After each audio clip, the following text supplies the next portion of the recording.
Hello dear students, welcome to online class.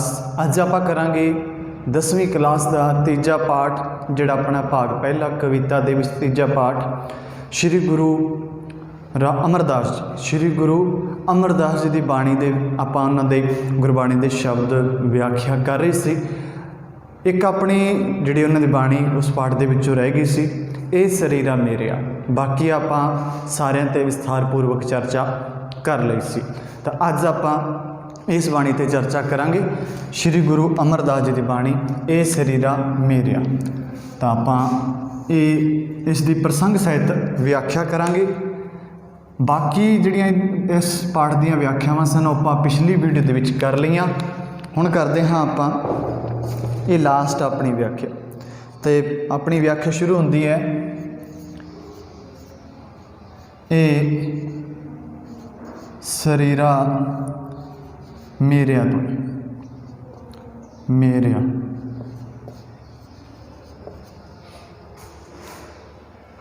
तो लैके जग में आया,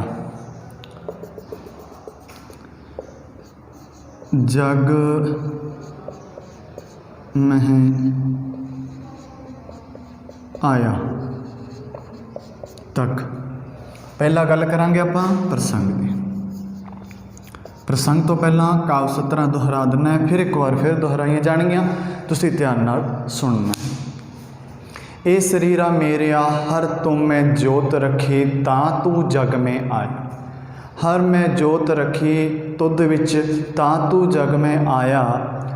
हर आपे माता आपे पिता जिन जियों उपाया। जगत दिखाया गुर प्रसादे बुझिया ता चलत हुआ चलत नदरी आया। कहो नानक कहे नानक सृष्ट का मूल रचया। मूल रचया जोत रखी तां तू जग में आया। इस दी आपां प्रसंग सहित व्याख्या करांगे। हरि दा हर भाव हरि दा भाव परमात्मा। तुम मैं तेरे विच, तुम मैं तेरे विच, जग में संसार विच, ज्यों जिवें, ज्यों दा भाव जियों जीव। उपाय भाव पैदा करके, बुझाया भाव समझाया। चलत होआ भाव जिहड़ी खेड होनी है, तमाशा हो रहा है। मूल रचिया, मूल का भाव मुढ़ बदा शुरुआत असल मूल। तो हुण आपां गल करते हाँ अपने प्रसंग की। तो ये काव सतरां साडी पंजाबी की पाठ पुस्तक ये काव सतरां साडी पंजाबी दी पाठ पुस्तक की नाम है साहित सुगंधियाँ। साहित सुगंधियाँ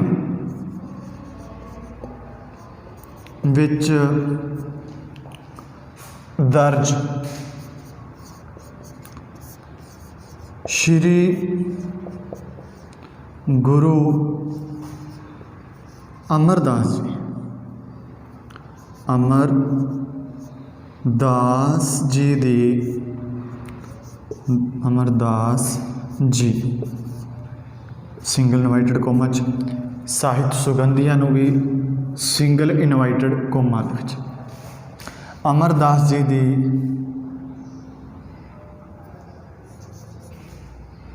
बाणी ए शरीरा मेरिया विचों लईयां गईयां हन, विचों लईयां गईयां हन। इस विच गुरु साहिब, इस विच गुरु साहब दसदे हन कि इस विच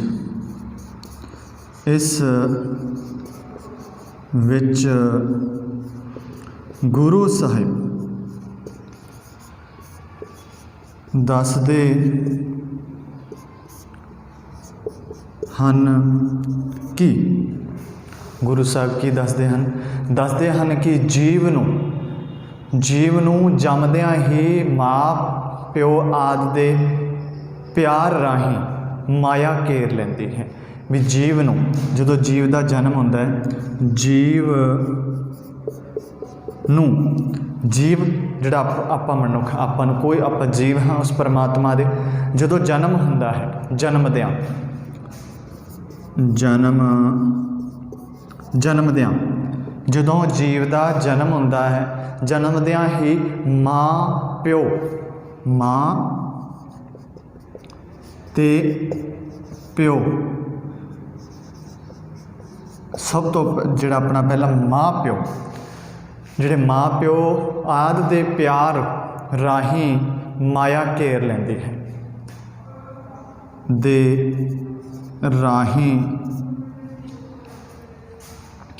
ਮਾਇਆ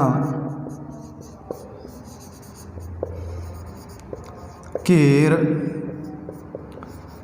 ਲੈਂਦੀ ਹੈ। ਮਾਇਆ ਜੀਵ ਨੂੰ ਘੇਰ ਲੈਂਦੀ ਹੈ ਪਿਆਰ ਦੇ, ਮਾਂ ਪਿਓ ਦੇ ਪਿਆਰ ਰਾਹੀਂ, ਮਾਂ ਪਿਓ ਦੇ ਪਿਆਰ ਰਾਹੀਂ ਮਾਇਆ ਹੈ ਉਹ ਘੇਰ ਲੈਂਦੀ ਹੈ। ਸਾਰੀ ਉਮਰ ਉਹ ਮਾਇਆ ਦੇ ਹੱਥਾਂ, ਸਾਰੀ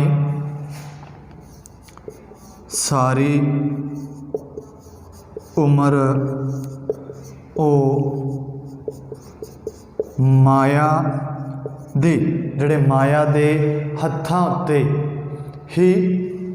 ਮਾਇਆ ਦੇ ਹੱਥਾਂ ਉੱਤੇ ਹੀ ਨੱਚਦਾ ਹੈ। ਜਿਹੜਾ ਜੀਵ ਹੈ, ਕਿਸ ਦੇ? ਮਾਇਆ ਦੇ ਹੱਥਾਂ ਉੱਤੇ। ਮਾਇਆ ਭਾਵ ਧਨ ਦੌਲਤ ਲਾਲਚ ਦੇ ਵਿੱਚ। ਤਾਂ ਸਾਰੀ ਉਮਰ ਜਦੋਂ ਜੀਵ ਦਾ ਜਨਮ ਹੋਇਆ ਉਦੋਂ ਤੋਂ ਲੈ ਕੇ ਸਾਰੀ ਉਮਰ ਤੱਕ ਜਿਹੜਾ ਪਰਿਵਾਰਿਕ ਮੋਹ ਮਾਇਆ, ਪਰਿਵਾਰ ਹੈ, ਜਿਵੇਂ ਪਹਿਲਾਂ ਜੰਮਦੇ ਮਾਂ ਪਿਓ ਨਾਲ, ਫਿਰ ਭੈਣ ਭਰਾ, ਪਰਿਵਾਰਾਂ ਨਾਲ, ਆਪਦੇ ਬੱਚਿਆਂ ਨਾਲ, ਅੱਗੇ ਜਿਹੜਾ ਪਿਆਰ ਹੈ, ਮਾਇਆ ਦਾ ਪਿਆਰ ਹੈ, ਮੋਹ ਪਿਆਰ ਹੈ, ਉਹ ਵੱਧਦਾ ਜਾਂਦਾ ਹੈ ਜਿਵੇਂ ਸਾਰੀ ਉਮਰ ਦੇ ਵਿੱਚ, ਅਤੇ ਮਾਇਆ ਦੇ ਹੱਥਾਂ ਉੱਤੇ ਹੀ ਨੱਚਦਾ ਹੈ। ਤਾਂ ਮਾਇਆ ਦੇ ਹੱਥਾਂ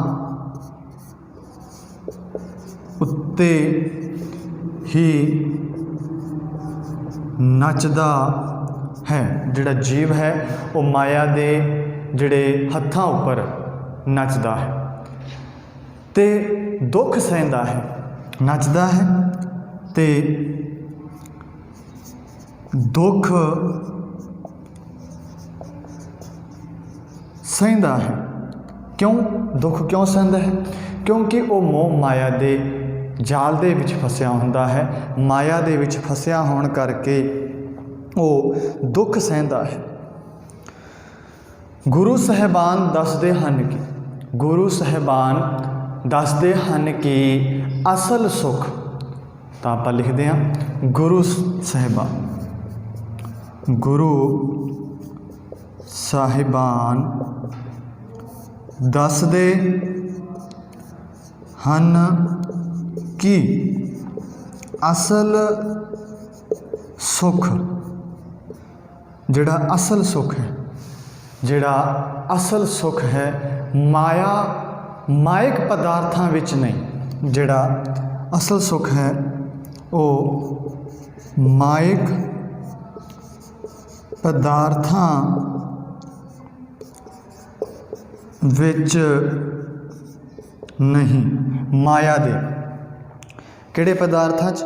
ਮਾਇਕ ਪਦਾਰਥਾਂ ਦੇ ਵਿੱਚ ਨੀਗਾ ਜਿਹੜਾ ਅਸਲ ਸੁੱਖ ਹੈ। ਜੋ ਅਸਲ ਸੁੱਖ ਹੈ ਉਹ ਮਾਇਕ ਪਦਾਰਥਾਂ ਦੇ ਵਿੱਚ ਨੀਗਾ, ਸਗੋਂ ਗੁਰੂ ਦੀ ਮਿਹਰ ਪ੍ਰਾਪਤ ਕਰਕੇ ਹੀ,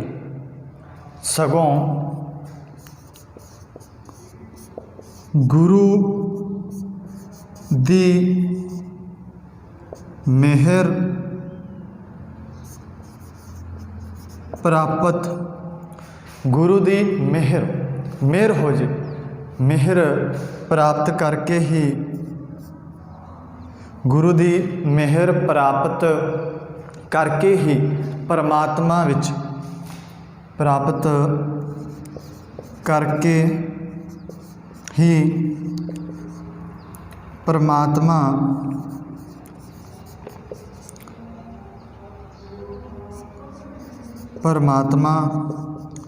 विच लीन होया जा सकता है, या परमात्मा विच लीन विच हुंदा है, या परमात्मा विच लीन विच हो सकता है जेकर वो गुरु की मेहर उन्हें प्राप्त हो जाए तो परमात्मा लीन विच हो सकता है।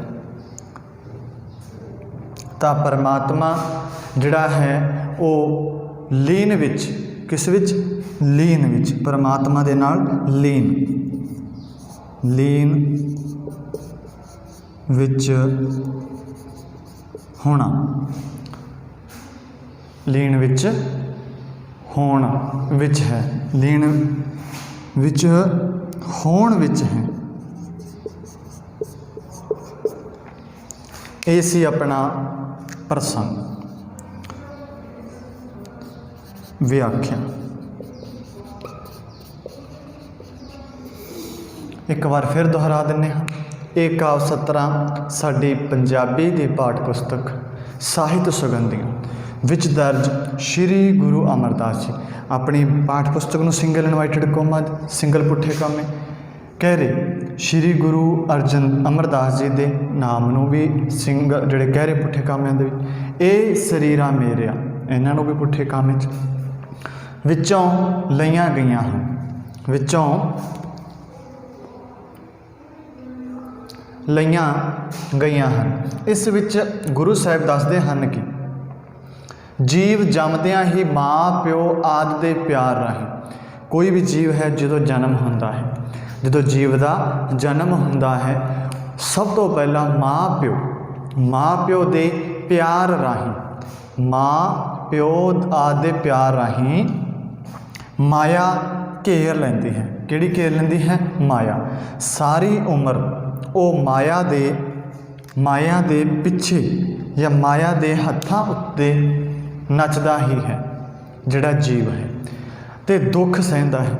ਮਾਇਆ ਦੇ ਪਿੱਛੇ ਭੱਜੂਗਾ, ਪਰਮਾਤਮਾ ਦਾ ਸਿਮਰਨ ਨਹੀਂ ਕਰੂਗਾ ਤਾਂ ਦੁੱਖ ਤਾਂ ਉਹਨੂੰ ਸਹਿਣੇ ਪੈਣਗੇ ਹੀ। ਮਾਇਆ ਦੇ ਪਿੱਛੇ ਭੱਜਦਾ ਹੈ, ਦੁੱਖ ਸਹਿਣੇ ਪੈਂਦੇ ਹਨ। ਫਿਰ ਆਪਾਂ ਅੱਗੇ ਗੱਲ ਕਰਦੇ ਹਾਂ ਗੁਰੂ ਸਾਹਿਬਾਨ। ਹੁਣ ਗੁਰੂ ਜੀ ਨੇ ਕੀ ਦੱਸਿਆ ਵੀ ਇਹਨਾਂ ਤੋਂ ਕਿਵੇਂ ਬਚਿਆ ਸਕਦਾ, ਮੋਹ ਮਾਇਆ ਦੇ ਜਾਲ ਤੋਂ ਕਿਵੇਂ ਬਚਿਆ ਜਾ ਸਕਦਾ। ਦੱਸਦੇ ਹਨ ਕਿ ਅਸਲ ਸੁੱਖ ਮਾਇਕ ਪਦਾਰਥਾਂ ਵਿੱਚ ਨਹੀਂ, ਸਗੋਂ ਗੁਰੂ ਦੀ ਮਿਹਰ ਪ੍ਰਾਪਤ ਕਰਕੇ ਹੀ ਪਰਮਾਤਮਾ ਵਿੱਚ ਲੀਨ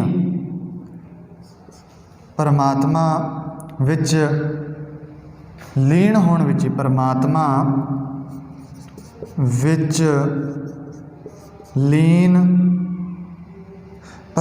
ਵਿੱਚ ਲੀਨ ਹੋਣ ਵਿੱਚ ਹੈ।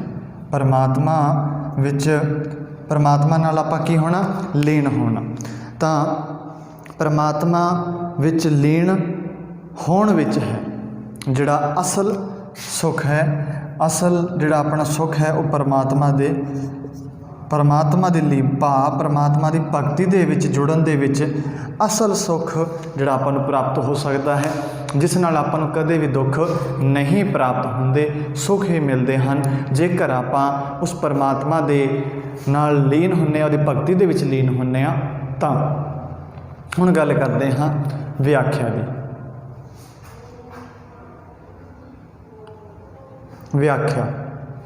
ਵਿਆਖਿਆ ਵਿੱਚ ਇਹ ਪਹਿਲਾਂ ਆਪਾਂ ਕਾਵਿ ਸਤਰਾਂ ਇੱਕ ਵਾਰ ਹੋਰ ਦੁਹਰਾ ਦਿੰਦਾ।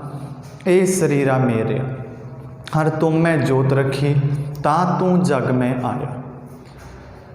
ਗੁਰੂ ਸਾਹਿਬ ਫਰਮਾਉਂਦੇ ਹਨ ਕਿ ਹੇ ਮਨੁੱਖ, ਹੇ ਮੇਰੇ ਸਰੀਰ, ਤੂੰ ਦੁਨੀਆ ਦੇ ਪਦਾਰਥਾਂ ਵਿੱਚੋਂ ਆਨੰਦ ਦਾ ਸੋਮਾ ਭਾਵ ਸਰੋਤ ਤਾਂ ਜਿਹੜਾ ਪ੍ਰਾਪਤ ਜਾਂ ਪਰਮਾਤਮਾ ਹੈ ਜੋ ਤੇਰੇ ਅੰਦਰ ਵਸਦਾ ਹੈ। ਵੀ ਹੇ ਸਰੀਰ, ਤੂੰ ਦੁਨੀਆ ਦੇ ਪਦਾਰਥਾਂ ਵਿੱਚੋਂ ਆਨੰਦ ਭਾਲਣ ਦਾ ਸੋਮਾ ਤਾਂ ਭਾਲਦਾ ਹੈ, ਪਰ ਜਿਹੜਾ ਪਰਮਾਤਮਾ ਹੈ ਉਹ ਤੇਰੇ ਸਰੀਰ ਵਿੱਚ ਵਸਦਾ ਹੈ। ਤੇ ਜਿਹੜਾ ਆਨੰਦ ਦਾ ਸੋਮਾ ਤਾਂ ਪਰਮਾਤਮਾ ਹੈ। ਵੀ ਜੇ ਆਪਾਂ ਗੱਲ ਕਰੀਏ ਵੀ ਜੇ ਆਪਾਂ ਨੂੰ ਵਾਸਤਵਿਕ ਆਨੰਦ ਚਾਹੀਦਾ ਹੈ, ਤੂੰ ਦੁਨੀਆ ਦੇ ਪਦਾਰਥ ਦੁਨੀਆ ਦੇ ਜਿਹੜੇ ਸਾਰੇ ਪਦਾਰਥਾਂ ਤੋਂ ਜੇਕਰ ਸਭ ਤੋਂ ਜ਼ਿਆਦਾ ਆਨੰਦ ਆਉਣਾ ਹੈ, ਆਨੰਦ ਆਉਣ ਦਾ ਸੋਮਾ ਸਰੋਤ ਸਾਧਨ ਹੈ, ਤਾਂ ਉਹ ਹੈ ਪਰਮਾਤਮਾ ਹੈ, ਜੋ ਤੇਰੇ ਅੰਦਰ ਵਸਦਾ ਹੈ, ਜੋ ਤੇਰੇ ਅੰਦਰ ਵਸਦਾ ਹੈ।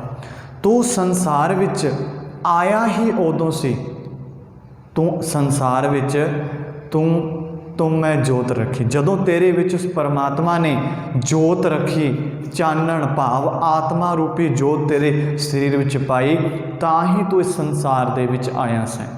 ਹਰ ਤੁਮ ਮੈਂ ਜੋਤ ਰੱਖੀ, ਤੇਰੇ ਸਰੀਰ ਦੇ ਵਿੱਚ, ਤੇਰੇ ਸਰੀਰ 'ਚ ਜਦੋਂ ਉਸ ਪਰਮਾਤਮਾ ਨੇ, ਜਦੋਂ ਹਰੀ ਨੇ ਆਪਣੀ ਜੋਤ ਤੇਰੇ ਅੰਦਰ ਰੱਖ ਦਿੱਤੀ, ਇਹ ਯਕੀਨ ਮੰਨ, ਇਹ ਯਕੀਨ ਜਾਣ ਕਿ ਤੂੰ ਜਦੋਂ ਪਰਮਾਤਮਾ ਨੇ ਤੇਰੇ ਅੰਦਰ ਜੋਤ ਰੱਖੀ ਸੀ, ਉਦੋਂ ਹੀ ਤੂੰ ਸੰਸਾਰ ਵਿੱਚ ਜੰਮਿਆ ਸੀ, ਉਦੋਂ ਹੀ ਤੂੰ ਸੰਸਾਰ ਵਿੱਚ ਜੰਮਿਆ ਸੀ।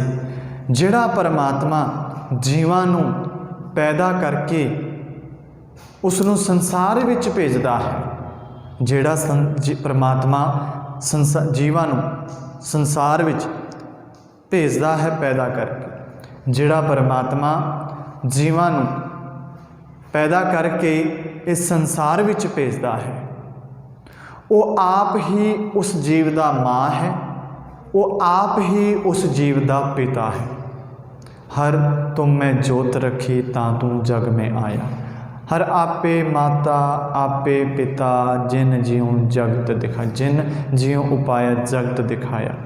ਉਹੀ ਆਪਣਾ ਮਾਂ ਹੈ, ਉਹ ਪਰਮਾਤਮਾ ਹੀ ਆਪਣਾ ਪਿਓ ਹੈ, ਜਿਸ ਨੇ ਆਪਾਂ ਨੂੰ ਇਸ ਸੰਸਾਰ ਦਿਖਾਇਆ।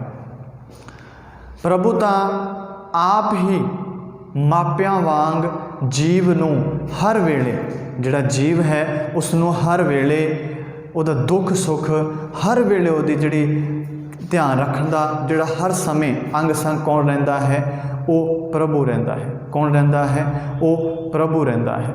ਤਾਂ ਉਹ ਕਹਿੰਦਾ ਹਰ ਤੁਮ ਮੈਂ ਜੋਤ ਰੱਖੀ ਤਾਂ ਤੂੰ ਜਗ ਮੈਂ ਆਇਆ। ਜਦੋਂ ਤੇਰੇ ਵਿੱਚ ਉਸ ਪਰਮਾਤਮਾ ਨੇ ਜੋਤ ਰੱਖੀ, ਭਾਵ ਚਾਨਣ ਮਤਲਬ ਆਤਮਾ ਰੂਪੀ ਜੋ ਤੇਰੇ ਸਰੀਰ ਵਿੱਚ ਪਾਈ, ਤਾਂ ਹੀ ਇਸ ਸੰਸਾਰ ਦੇ ਵਿੱਚ ਤੂੰ ਆਇਆ ਸੈਂ। ਉਸ ਪਰਮਾਤਮਾ ਦੀ ਮਿਹਰ ਨਾਲ, ਉਹ ਪਰਮਾਤਮਾ ਹੀ ਤੇਰੀ ਮਾਂ ਹੈ, ਉਹ ਪਰਮਾਤਮਾ ਹੀ ਤੇਰਾ ਪਿਤਾ ਹੈ।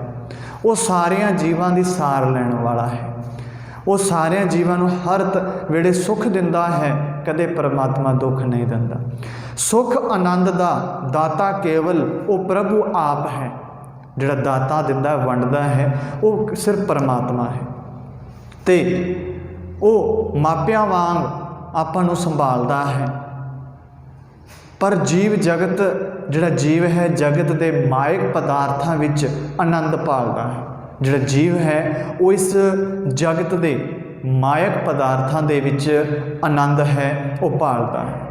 ਜਦੋਂ ਗੁਰੂ ਦੀ ਮਿਹਰ ਨਾਲ, ਜਦੋਂ ਜਿਸ ਜੀਵ ਉੱਤੇ ਗੁਰੂ ਦੀ ਮਿਹਰ ਹੋ ਜਾਂਦੀ ਹੈ, ਜੀਵ ਉੱਤੇ ਗੁਰੂ ਦੀ ਮਿਹਰ ਹੋ ਜਾਵੇ, ਮਿਹਰ ਨਾਲ ਗਿਆਨ ਹੁੰਦਾ ਹੈ, ਤਾਂ ਉਸ ਨੂੰ ਸੋਝੀ ਆਉਂਦੀ ਹੈ, ਸਮਝ ਆਉਂਦੀ ਹੈ, ਅਕਲ ਆਉਂਦੀ ਹੈ, ਗਿਆਨ ਹੁੰਦਾ ਹੈ, ਸੋਝੀ ਆਉਂਦੀ ਹੈ ਕਿ ਇਹ ਸੰਸਾਰ ਮਦਾਰੀ ਦਾ ਖੇਲ ਤਮਾਸ਼ਾ ਹੈ। ਇਹ ਸੰਸਾਰ ਕਿਹਦਾ ਹੈ? ਇੱਕ ਮਦਾਰੀ ਦਾ ਖੇਲ ਤਮਾਸ਼ਾ ਹੈ, ਖੇਲ ਤਮਾਸ਼ਾ ਹੈ ਜੋ ਸਦਾ ਟਿਕੇ ਰਹਿਣ ਵਾਲੇ, ਇੱਕ ਖੇਲ ਤਮਾਸ਼ਾ ਹੈ, ਸਦਾ ਟਿਕੇ ਰਹਿਣ ਵਾਲਾ ਆਤਮਿਕ ਆਨੰਦ ਇਸ ਵਿੱਚ ਨਹੀਂ ਹੈ, ਇਸ ਵਿੱਚ ਨਹੀਂ ਹੋ ਸਕਦਾ। ਹੇ ਮੇਰੇ ਸਰੀਰ, ਜਦੋਂ ਤੂੰ ਇਸ ਸੰਸਾਰ ਵਿੱਚ ਆਇਆ ਸੀ, ਜਦੋਂ ਇਸ ਸੰਸਾਰ ਦਾ ਮੁੱਢ ਬੱਝਾ ਸੀ, ਉਦੋਂ ਤੇਰੇ ਅੰਦਰ ਆਪਣੀ ਜੋਤ ਉਸ ਪਰਮਾਤਮਾ ਨੇ ਪਾਈ ਸੀ। ਉਦੋਂ ਹੀ ਤੂੰ ਇਸ ਸੰਸਾਰ ਦੇ ਵਿੱਚ ਆਇਆ ਸੈਂ, ਜਦੋਂ ਉਸ ਪਰਮਾਤਮਾ ਨੇ ਤੇਰੇ ਅੰਦਰ ਜੋਤ ਰੱਖੀ ਸੀ, ਤੇਰੇ ਅੰਦਰ ਜੋਤ ਰੱਖੀ ਸੀ। ਤਾਂ ਇਹ ਸੀ ਆਪਣਾ ਜਿਹੜਾ ਤੀਜੇ ਪਾਠ ਦੀ ਆਪਣੀ ਲਾਸਟ ਜਿਹੜੀ ਬਾਣੀ ਰਹਿ ਗਈ ਸੀ, ਉਹਦੀ ਪ੍ਰਸੰਗ ਸਹਿਤ ਆਪਾਂ ਵਿਆਖਿਆ ਕੀਤੀ। ਹੁਣ ਗੱਲ ਕਰਦੇ ਹਾਂ ਐਸੇ ਬਾਣੀ ਦੇ ਸ਼ਬਦ ਦੇ ਸਾਰ ਦੀ। ਇਹ ਸਰੀਰਾ ਮੇਰਿਆ ਬਾਣੀ ਦਾ ਸਾਰ ਆਪਣੇ ਸ਼ਬਦਾਂ ਵਿੱਚ ਲਿਖਣਾ ਹੈ, ਭਾਵ ਅਰਥ ਲਿਖਣਾ ਹੈ। ਇਸ ਪ੍ਰਸ਼ਨ ਲਿਖਣਾ ਹੈ, ਇਹ ਸਰੀਰਾ ਮੇਰਿਆ। ਪ੍ਰਸ਼ਨ ਲਿਖਣਾ ਹੈ, ਇਹ ਸਰੀਰਾ ਮੇਰਿਆ ਸ਼ਬਦ ਦਾ ਸਾਰ ਆਪਣੇ ਸ਼ਬਦਾਂ ਵਿੱਚ ਲਿਖਣਾ ਹੈ। ਇਹ ਸਰੀਰਾ ਮੇਰਿਆ ਸ਼ਬਦ ਸ਼੍ਰੀ ਗੁਰੂ ਅਮਰਦਾਸ ਜੀ ਦੇ, ਅਮਰਦਾਸ ਜੀ ਦੀ ਬਾਣੀ ਹੈ। ਇਸ ਬਾਣੀ ਵਿੱਚ ਗੁਰੂ ਸਾਹਿਬ ਨੇ, ਇਸ ਬਾਣੀ ਵਿੱਚ ਗੁਰੂ ਸਾਹਿਬ ਨੇ ਜੀਵ ਨੂੰ, ਜਿਹੜਾ ਜੀਵ ਨੂੰ ਦੱਸਿਆ ਹੈ ਕਿ ਜਿਹੜਾ ਜੀਵ ਜੰਮਦਿਆਂ ਹੀ ਮਾਂ ਪਿਓ ਦੇ ਪਿਆਰ ਰਾਹੀਂ ਮਾਇਆ ਦੇ ਜਾਲ ਵਿੱਚ ਫਸ ਜਾਂਦਾ ਹੈ। ਮਾਇਆ ਉਸ ਨੂੰ ਘੇਰ ਲੈਂਦੀ ਹੈ। ਸਾਰੀ ਉਮਰ ਉਹ ਮਾਇਆ ਦੇ ਹੱਥਾਂ ਉੱਤੇ ਨੱਚਦਾ ਹੈ ਅਤੇ ਦੁੱਖ ਸਹਿੰਦਾ ਹੈ। ਗੁਰੂ ਸਾਹਿਬ ਦੱਸਦੇ ਹਨ ਕਿ ਅਸਲ ਆਨੰਦ ਮਾਇਕ ਪਦਾਰਥਾਂ ਵਿੱਚ ਨਹੀਂ, ਗੁਰੂ ਦੀ ਮਿਹਰ ਪ੍ਰਾਪਤ ਕਰਕੇ ਪਰਮਾਤਮਾ ਵਿੱਚ ਲੀਨ ਹੋਣ ਵਿੱਚ ਹੈ। ਪਰਮਾਤਮਾ ਵਿੱਚ ਲੀਨ ਹੋਣ ਵਿੱਚ ਜਿਹੜਾ ਅਸਲ ਸੁੱਖ ਦੀ ਪ੍ਰਾਪਤੀ ਕੀਤੀ ਜਾ ਸਕਦੀ ਹੈ। ਗੁਰੂ ਸਾਹਿਬ ਫਰਮਾਉਂਦੇ ਹਨ ਕਿ ਇਹ ਸਰੀਰਾ, ਹੇ ਮੇਰੇ ਸਰੀਰ, ਤੂੰ ਦੁਨੀਆ ਦਾ ਪਦਾਰਥਾਂ ਵਿੱਚੋਂ ਆਨੰਦ ਦਾ ਸੋਮਾ ਤਾਂ ਸਿਰਫ ਪਰਮਾਤਮਾ ਹੀ ਹੈ। ਜੋ ਤੇਰੇ ਅੰਦਰ ਵਸਦਾ ਹੈ ਤੂੰ ਉਹਨੂੰ ਮਹਿਸੂਸ ਕਰ। ਤੂੰ ਸੰਸਾਰ ਵਿੱਚ ਆਇਆ ਹੀ ਉਦੋਂ ਸੈਂ ਜਦੋਂ ਹਰੀ ਨੇ ਤੇਰੇ ਅੰਦਰ ਜੋਤ ਰੱਖੀ। ਇਹ ਯਕੀਨ ਜਾਣ ਕਿ ਜਦੋਂ ਪਰਮਾਤਮਾ ਨੇ ਤੇਰੇ ਅੰਦਰ ਆਪਣੀ ਜੋਤ ਰੱਖੀ ਤਾਂ ਉਦੋਂ ਹੀ ਤੂੰ ਇਸ ਸੰਸਾਰ ਵਿੱਚ ਜੰਮਿਆ ਸੈਂ। ਜਿਹੜਾ ਪਰਮਾਤਮਾ ਜੀਵ ਪੈਦਾ ਕਰਕੇ ਇਸ ਸੰਸਾਰ ਵਿੱਚ ਭੇਜਦਾ ਹੈ, ਉਹ ਆਪ ਹੀ ਉਸ ਜੀਵ ਦਾ ਮਾਂ ਹੈ। ਉਹ ਪਰਮਾਤਮਾ ਆਪ ਹੀ ਉਸ ਜੀਵ ਦਾ ਪਿਤਾ ਹੈ। ਪ੍ਰਭੂ ਆਪ ਹੀ ਮਾਪਿਆਂ ਵਾਂਗ ਜੀ ਨੂੰ ਹਰ ਵੇਲੇ ਹਰ ਤਰ੍ਹਾਂ ਦਾ ਸੁੱਖ ਦਿੰਦਾ ਹੈ, ਸੁੱਖ ਦੇਣ ਦਾ ਯਤਨ ਕਰਦਾ ਹੈ। ਸੁੱਖ ਆਨੰਦ ਦਾ ਦਾਤਾ ਕੇਵਲ ਉਹ ਪ੍ਰਭੂ ਪਰਮਾਤਮਾ ਹੀ ਹੈ, ਪਰ ਜੀਵ ਜਗਤ ਵਿੱਚ ਮਾਇਕ ਪਦਾਰਥਾਂ ਵਿੱਚੋਂ ਆਨੰਦ ਭਾਲਦਾ ਹੈ। ਆਨੰਦ ਭਾਲਦਾ ਹੈ ਜਦੋਂ ਗੁਰੂ ਦੀ ਮਿਹਰ ਹੋ ਜਾਂਦੀ ਹੈ। ਜਦੋਂ ਗੁਰੂ ਦੀ ਮਿਹਰ ਹੋ ਜਾਂਦੀ ਹੈ ਤਾਂ ਗੁਰੂ ਦੀ ਮਿਹਰ ਨਾਲ ਜਿਹੜਾ ਜੀਵ ਹੈ ਨੂੰ ਗਿਆਨ ਹੁੰਦਾ ਹੈ। ਗੁਰੂ ਦੀ ਮਿਹਰ ਨਾਲ ਉਸ ਜੀਵ ਨੂੰ ਗਿਆਨ ਹੁੰਦਾ ਹੈ। ਗਿਆਨ ਤੈਨੂੰ ਸੋਝੀ ਆਉਂਦੀ ਹੈ। ਸੋਝੀ ਆਊਗੀ ਤਾਂ ਇਸ ਸੰਸਾਰ ਨੂੰ ਸਮਝਦਾ। ਇਹ ਸੰਸਾਰ ਕੀ ਹੈ? ਇੱਕ ਮਦਾਰੀ ਦਾ ਖੇਲ ਤਮਾਸ਼ਾ ਹੈ। ਕੀ ਹੈ? ਖੇਲ ਤਮਾਸ਼ਾ।